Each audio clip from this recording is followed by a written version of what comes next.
Shama harka maatiin kun kan biyya keessaa kan biyya alaa jirtan bakkuma jirtanitti nageenya waaqayyoo isin tajaajilatu ana buleetiin keessan nagaa fuudhaaf maatii wandaraatti tubu akkasumas warra maatiinaaf hin ta'in maatiinaa ta'a anillee maatiin isin ta'a akkasumas warra maatiinaa taatanii jirtanii guddaa tajaajilatu jechuun jaaladha laayik sheer gochuudhaan jajjabeessitanii asiin nageessanii galatoomadhaa iddoo tokko isin jedha ingidee daraartuu qamaan qabattee dhufte jechuun keessanii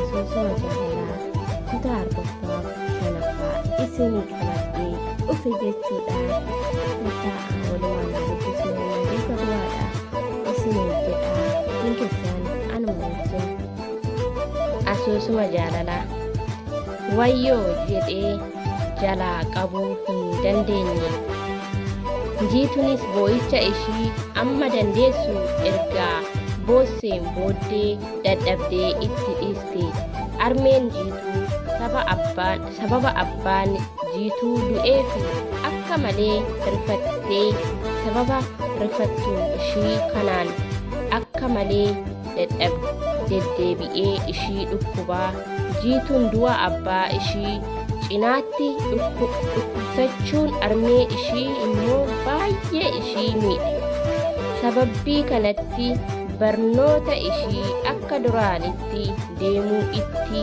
ulfaachaa jira garuu deddeebitee inuma deemti turte osuma gadda abbaa ishii fi dhukkuba armee ishii miidhamtuu bara 2001 barnoota ishii kutaa shanaffaa xumurtee bara 2002 kutaa ja'affaa dhaqxee galmoofte haalli ishiin duraan itti barattuu fi amma itti barachaa jirtu hir'achaa dhufe yeroo abbaan ishii jiru waan uffattuu fi waan nyaattu yaaddoftee hin beektu amma garuu armeen ishii hojii waan hin qabneef rakkachuu eegalan qarshii yeroo abbaan ishii jiru hojjete ka'ee suuta fayyadaman amma jiituun kutaa ja'affaa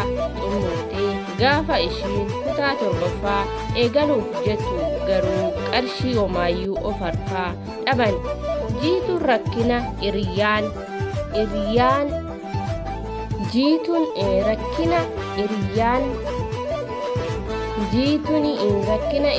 ishii nimoonan rakkatee sani arra argite wayyoo edaa innis jaalatee miti kan hoteela irraa deebi'ee nyaata afee kadhachaa tureef jettee teessee jiituun barnoota ishii kutaa 7ffaa yaa eegaltuu malee omaa ofitti gammadduu miti armeen jiituutis rakkina ilmoo ishii kana ilaaltee waan gootu dhabdee guyyaa tokko teessee waan murteessite akkuma abbaan manaa ishii du'e goonsa humna ibsaa fi bishaanii magaalaa Adaamaatti iyyattee turte akka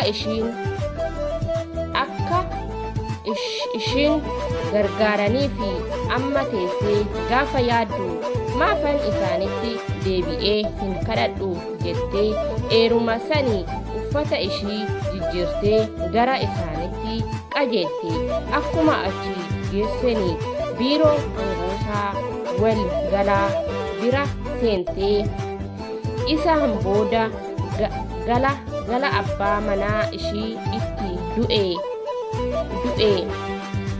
isaan booda haala abbaan manaa ishii ittiin du'e hunda ibsiteef namichis maarree nuti yeroo sanii qarshii 100,000 akka fudhatuuf murteessinee turre situu dhufeenuu gaafanne malee jedheen armeen jiituutis rifattee maalooree ani akkasitti hin beenne amma kunoo daa'imni isaa waan nyaattu dhabdee na harkatti du'uufi jettee namichis ani amma maalan godharee har'a egaa bajaatiin suni isiniifi ramadame waggaa 2 ta'e amma immoo bajaatiin suni kuusa mootummaatti waan deebi'ee nutti fakkaate kanaafuu amma wanti dhufu hin jiru jedheenii armeen jiitutis maaloo akkuma ta'eeti warra bulchiisaa wajjin mari'adhaa na gargaaraa maaloo garuu jetteenii miilatti kuftee namichis toleemee torbee har'aa deebii gaafa sani sitti himnaa jedhaniini armeen jiitutis tolee jettee galtee torban deebi'aa gaafa ga'u ilmoo ishii jiituu qabattee dhaqxe nagaa jirtu jettee ol seentee kutaa 5ffaa itti dabarra jechuudha. Turtiin keessan anuma waliini ol seentee yeroo seentu angoonsi waajirichaa kutaa hojii isaa keessa jira. Innis nooraa dhuftanii jedheenii armee jiituunis dhufne kaa mee dhimma koo maalirraan geesse jettee namichis silaa osoo nama biroo ta'e kan waggaa 2 duraa har'a hin laannu ture garuu qulqullummaa hojjechuun abbaa manaa keetii egaa waan tureef siif laachuu murteessine waggaa hangisii laannu garuu kuma 100 osoo hin taane 500 dha jedhanii armeen jiitutis yaa ta'u ammuma sinii jettanii naaf ta'a jetteenii fuulli ishii ni ife akka malee gammaddee guddaa galatoomaa jetteenii namichis rakkoo hin qabu mee akkaawwantii baankii qabdaa jedheenii armeen jiitutis eeyyanii qabaa jetteenii tolee naaf kenni jedheenii irraa fudhatee saniin booddee galii irratti siif galchinaa nutuu jedheenii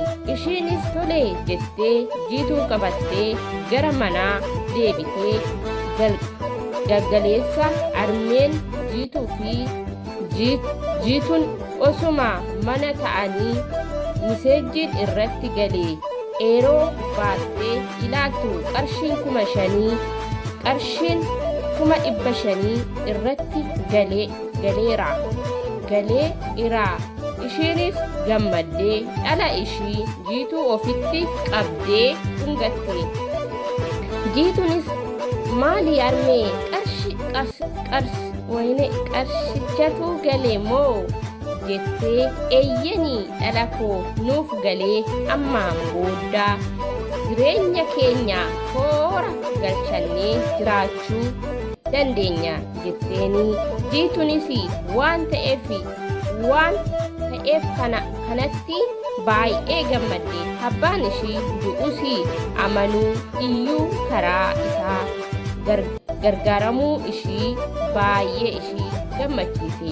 Armeen jiituutis qarshii argatte kanaan hojii xiqqoo eegaa ittiin banatte booddee kan harkatti hafe immoo kiraa manaa kan waggaa 1 fi waan nyaatanii ta'u ittiin bitatte keessaa hojiin ishii hojjettus gulliitii shunkurtii dinnicha timaatima kaarotaa fi goommana fiddee gurgurti. Osuma kanaan jiraatanii waggaa 2 fixani. Jiituunis barnoota ishii sadarkaa 1ffaa fixxee gara 9ffaa barnoota ishii sadarkaa 1ffaa fixxee gara sadarkaa 2ffaatti dabarte. Kutaa 9ffaa fi 10ffaa ishii mana barnootaa naannoo ishii jirtutti baratte. Kutaa 11ffaa garuu achitti barachuu itti ulfaate. Kiraan manaa iddoo sanii jiranii kan armeen ishii hojjette hin kaffalle ta'e. Isaan booddee naannoo kiraa manaa itti salphatutti barbaaduu eegalanii. Osoo barnoonni jiituu hin eegaliin mana kiraa Adaamaa keessaa gara naannoo mana barumsaa bultii aadaa argamuu tokkotti jijjiiratanii. Armeen jiitutus naannoo sanii iddoo hojii ishiif mijatu barbaadachuu eegalte. Iddoo bareedaa gabaa mana barumsaa iddoo bareedaa gabaa qabu tokko ni argatte. Jiituunis galmee ishii mana barumsaa naannoo ishii jirtutti dhaqxee galmoofte. Guyyaa tokkoon booddee barnoota fi yuunifoormii ishii uffattee gara mana barumsaa qajeelte. Jiituun naannoo saniif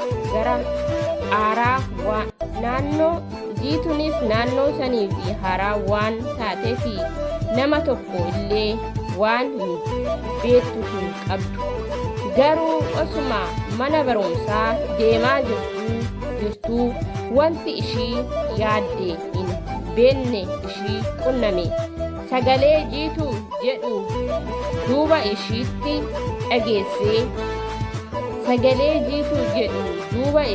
dhageessee yeroo ofirra mil'attee ilaaltu hiriyaa ishii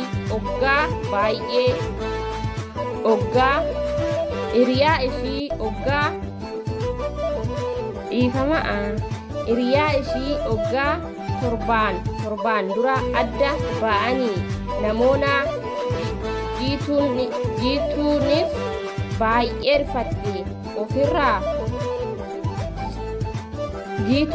baay'ee rifatte hafuura ciccitaa tokko namoo jetteeni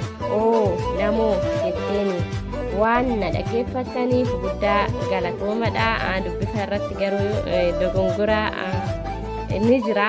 Galatoomadha irra deddeebi'ee waanan dubbisee fi nan sirreessaa gara fuulduraatti galatoomaa isiniin jedha. Obboloota koo waan waliin turtanii fi guddaa tokko galatoomadha. Ergaa of keessaa qaba, irraa baradhaadha. Laayik sheer gochuu hin dagatinaadha. Laayikiin keessan na jajjabeessa waan ta'eef laayik sheer gochuu hin dagatinaadha. Kutaa 6ffaa fi 7ffaa qabadheen isin dhufaa. Amma viidiyoo biraan walitti deebinutti nagaan naa turaadha. Baay'een isin jaaladha, baay'een isin kabajaa. I love you hunduma keessanii laayik sheer gochuu hin dagatinaadha isiniin jedha. Bye bye. Amma viidiyoo biraan walitti deebinutti nagaan naa turaadha isiniin jedha. Ergaa of keessaa qaba, irraa baradhaadha. Turtii gaarii. Bye bye. Baay'een isin jaaladha. Laayik sheer gochuu hin dagatinaa.